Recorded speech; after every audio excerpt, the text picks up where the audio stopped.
लघु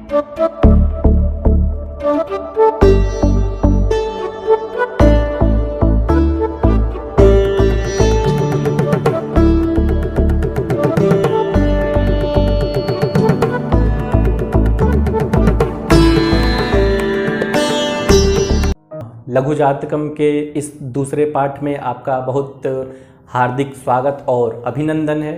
इसके पहले के पाठ में आपने आचार्य वराह मिहिर के जीवन के बारे में पढ़ा, उनके कृतियों के बारे में पढ़ा और उनकी जो मुख्य कृति है मतलब लघु जातकम जो हम चर्चा करने वाले हैं उनके विषय में संक्षिप्त रूप में आपने पूर्व के वीडियो में जाना।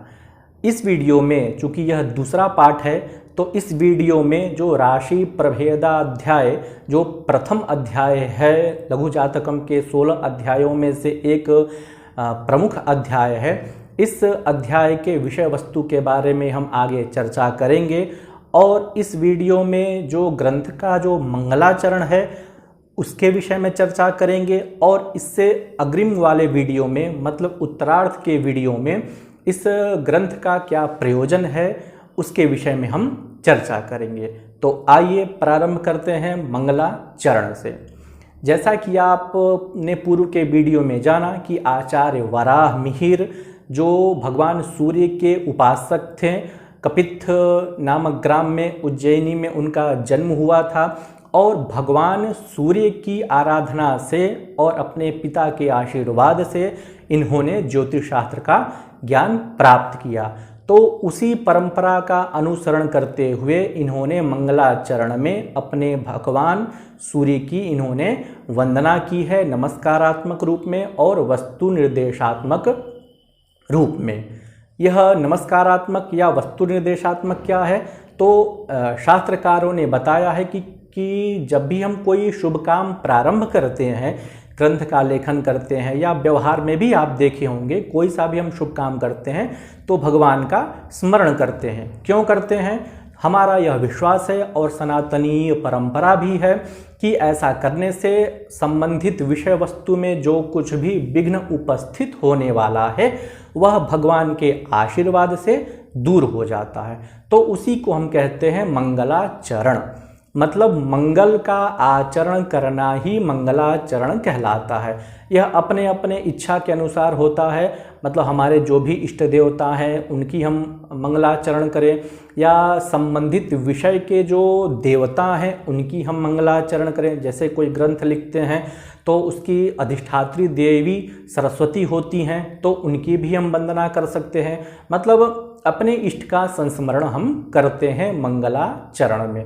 मंगलाचरण वस्तुतः ग्रंथ के प्रारंभ में किया जाता है, ग्रंथ के मध्य में किया जाता है और ग्रंथ के अवसान में किया जाता है।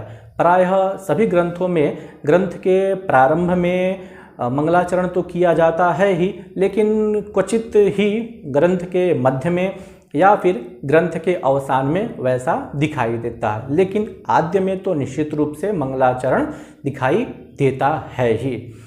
मंगलाचरण के वस्तुतः 3 भेद होते हैं। प्रथम भेद होता है नमस्कारात्मक मंगलाचरण, दूसरा होता है आशीर्वादात्मक और तीसरा होता है वस्तु निर्देशात्मक मंगलाचरण। नमस्कारात्मक मंगलाचरण में हम अपने इष्ट देव को प्रणाम करते हैं और उनके प्रति अपनी कृतज्ञता ज्ञापित करते हैं। आशीर्वादात्मक मंगलाचरण में हम अपने इष्ट देव से कुछ आशीर्वाद की कामना करते हैं कि हमें बुद्धि दें, बल दें, जो कुछ भी हमारा अभिष्ट रहता है उसकी हम याचना प्रभु से करते हैं। वस्तु निर्देशात्मक मंगलाचरण में ग्रंथ में जो प्रतिपाद्य विषय हैं उनको प्रदर्शित करते हुए जो मंगलाचरण किया जाए उसको हम कहते हैं वस्तु निर्देशात्मक मंगलाचरण। तो आपको यह मंगलाचरण स्पष्ट हो गया कि 3 प्रकार का मंगलाचरण होता है। अब आचार्य वराह मिहिर ने भगवान सूर्य की जो मंगलाचरण आगे बताएंगे उसमें नमस्कारात्मक रूप में भी प्रदर्शित किया है और क्वचित वस्तु निर्देशात्मक रूप में भी उसकी प्रतीति होती है। ग्रंथ का मंगलाचरण चूँकि यह प्रथम श्लोक है, राशि प्रभेदाध्याय का यह प्रथम श्लोक है, उसी के अंतर्गत मंगलाचरण है और उद्देश्य हमने बता ही दिया कि मंगलाचरण क्यों करते हैं, कि हमारा यह जो ग्रंथ है, लघु जातकम का जो ग्रंथ है, वह निर्विघ्न समाप्त हो जाए और निर्विघ्न परिपूर्ण भी हुआ भगवान सूर्य के आशीर्वाद से। आप यह श्लोक देखिए जो आचार्य वराह मिहिर ने मंगलाचरण किया हुआ है। यस्योदयास्त समये सुर मुकुट निघृष्ट चरण कमलोपि कुरुतेंजलिम त्रिनेत्रः स जयति धाम्नाम निधिः सूर्यः। भगवान सूर्य की इन्होंने एक प्रकार से वंदना की है, नमस्कार किया है। कहते हैं कि यस्य उदय अस्त समये सूर मुकुट निघृष्ट चरण कमलः त्रिनेत्रः अपि अंजलिम कुरुते सह धाम्नाम निधिः सूर्यः जयति। अन्वय आप इसको कह सकते हैं, मतलब श्लोक में छंदबद्ध होता है श्लोक, और जो भी उसकी कर्ता क्रिया या जो भी उसके अवयव होते हैं उनको एक अव्यवस्थित क्रम में किया जाता है, लेकिन अन्वय में एक व्यवस्थित क्रम उसको दिया जाता है। तो कहते हैं कि यस्य उदय अस्त समये, मतलब जिनके उदय और अस्त के होने पर, सप्तमी एकवचन का रूप है, तो जिसके उदय होने पर और जिसके अस्त होने पर सुर मुकुट निघृष्ट चरण कमलः त्रिनेत्रः, मतलब जिसके उदय और अस्त होने पर भगवान शंकर भी अंजलि देते हैं, मतलब सूर्यार्घ देते हैं, भगवान शिव भगवान सूर्य को नमस्कार करते हैं, ऐसे भगवान सूर्य की जय हो, मतलब उनको हम नमस्कार कर रहे हैं, ऐसा व्याख्याकार ने स्पष्ट किया है। तो वह भगवान शंकर कैसे हैं? कहते हैं कि सुर मुकुट निघृष्ट चरण कमलः, मतलब एक तो भगवान शंकर सभी देवों में पूज्य हैं और वह साक्षात भगवान सूर्य की उपासना करते हैं, मतलब उनको प्रणाम करते हैं। तो भगवान सूर्य सबसे उत्कृष्ट हुए और ऐसे भगवान सूर्य की हम वंदना करते हैं, नमस्कार करते हैं, इस अर्थ में होता है। तो भगवान शंकर कैसे हैं? तो कहते हैं कि सूर्य मुकुट निघृष्ट, मतलब सूर्य मतलब देवताओं के मुकुट से जिनके चरण कमल घिस गए हैं। कैसे घिस जाएंगे? तो यक्ष दानव किन्नर जितने भी देवता इत्यादि हैं सब भगवान शंकर के पास आकर के उनके चरणों में प्रणाम करते हैं। तो ऐसे देव दानव जो हैं उनके मस्तक पर मुकुट रहते हैं, मतलब चूड़ामणि इत्यादि उनके मुकुट पर अनेक प्रकार के आभूषण इत्यादि जड़ित रहते हैं। तो जब वह भगवान शिव के चरणों में प्रणाम करते हैं तो उनके मुकुट से भगवान शंकर के जो चरण कमल हैं वह घिस जाते हैं, क्योंकि वह आभूषण होता है, धातु इत्यादि का मुकुट बना होता है। तो भगवान शिव का जो चरण कमल है वह छिल जाता है।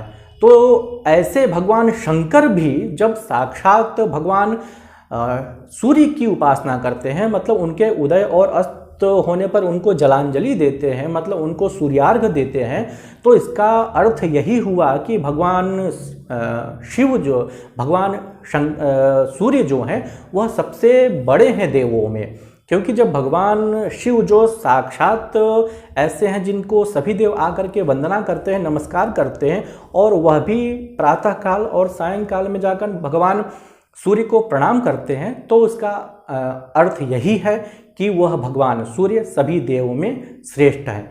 तो इस प्रकार के धामनाम निधि सूर्य, मतलब किरणों के जो भंडार हैं, भगवान सूर्य के पास अनेक किरण हैं, सहस्र रश्मियाँ जिनको कहा जाता है, हजारों किरण उनके पास हैं, मतलब एक प्रकार से विद्युत के भंडार, जो ऊर्जा के भंडार हमारे भगवान भास्कर हैं, उनकी जय हो, मतलब वह हमसे श्रेष्ठ हैं, इस कारण से हम उनकी वंदना करते हैं। इसका वस्तु निर्देशात्मक मंगलाचरण भी किया जाता है, मतलब भगवान सूर्य चूँकि ज्योतिष शास्त्र के आद्य प्रवर्तक रहे हैं 18 महर्षियों में, और उन्हीं के द्वारा ज्योतिष शास्त्र का ज्ञान प्रवर्तित हुआ, और इस ग्रंथ में सूर्य के विषय में भी बताया जाएगा।